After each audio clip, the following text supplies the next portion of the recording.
अभी गणेश जी विसर्जन हुए, गणेश जी को जल में विसर्जन किया, तो आपके मन में एक प्रश्न तो खड़ा होगा, आया तो होगा कि गणेश जी के 10 दिन तक बिठाओ, नित्य पूजन करो, ने पाठ करो, ने अर्चना करो, ने 10वें दिन इनके विसर्जन कर दो, और वो भी पानी में कर दो, पानी में विसर्जन करो। तो ये कहां लिखा कि जल में विसर्जन करो? श्रीमद् भागवत पुराण की रचना जब वेद व्यास जी महाराज करने के लिए बैठे, वेद व्यास जी ने सुखदेव जी से कहा कि मैं मंत्र बोलूंगा, मैं श्लोक बोलूंगा, इसको लिखेगा कौन? तो सुखदेव जी ने बोला गणेश जी से विनती करो। गणेश जी से कहा कि आप लिखोगे?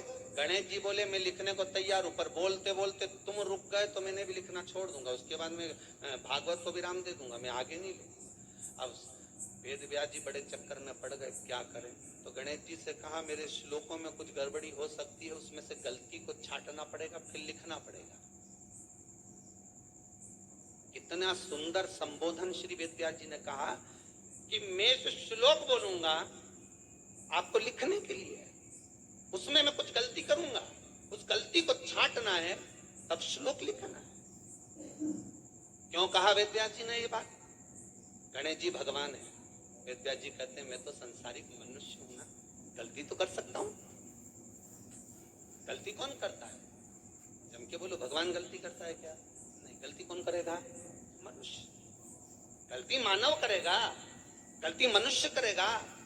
और गलती करने के बाद अगर हमसे अपनी जिंदगी में कोई गलती हो जाती है तो एक बार क्षमा मांगने में कुछ जाता है क्या?